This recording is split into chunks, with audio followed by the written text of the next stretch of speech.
સંત શ્રી ત્રિકમ સાહેબની જગ્યા આ ચિત્રોડ રવિ ભાણ સંપ્રદાયમાં મોટામાં મોટી આ ખીમ સાહેબ અને ત્રિકમ સાહેબની ગુરુ શિષ્યની પરંપરાને જાળવી રાખતી આ ગુરુગાદી છે।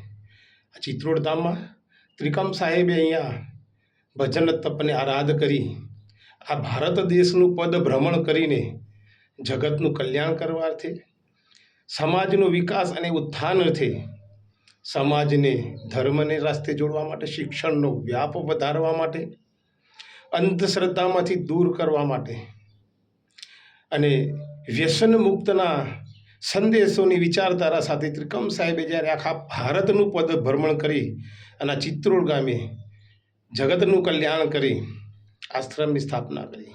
અહીંયા અસંખ્ય શ્રદ્ધાળુઓ દર્શનાર્થે આવે છે। અસંખ્ય શ્રદ્ધાળુઓ એમની બાધા માનતાઓ રાખે છે અને એમની બાધાઓ પૂરી થાય છે, માનતાઓ પૂરી થાય છે।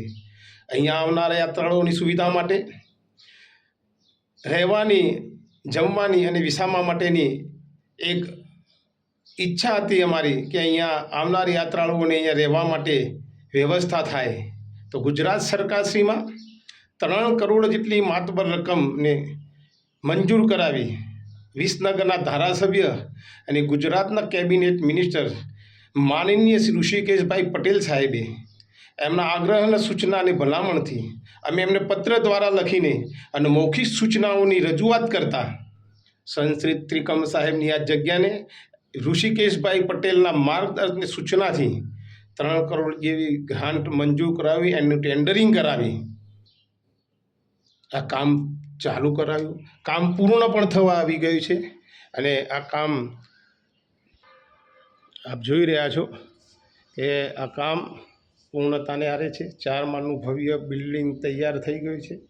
અહીંયા યાત્રાળુઓને રહેવાની, જમવાની, સૂવાની, નાહવા ધોવાની તમામ વ્યવસ્થાઓ સાથે અને આ આખા મંદિરનું રિનોવેશન કરીને ખૂબ સુંદર અલૌકિક જગ્યાનું નિર્માણ થાય એવું કાર્ય ત્રિકમ સાહેબે અહીંયા કરાય છે। એક સેવકના માધ્યમથી Jayantibhai M Chauhan, managing trustee Anjanaben trust, અમારા ખૂબ અથાગ પ્રયત્નોથી આ જગ્યામાં અમને જે સેવાનો અવસર મળે છે એ સેવા કરી અહીંયા આવનાર યાત્રાળુઓને વધુમાં વધુ લાભ અપાય એ મારા પ્રયત્નો રહેશે। બોલો દાદા ત્રિકમ સાહેબની જય, રવિ ભાણ સંપ્રદાયની જય, ખીમ સાહેબની જય, સદગુરુ માધવદાસ બાપુની જય, ત્રિકમ સાહેબની જય।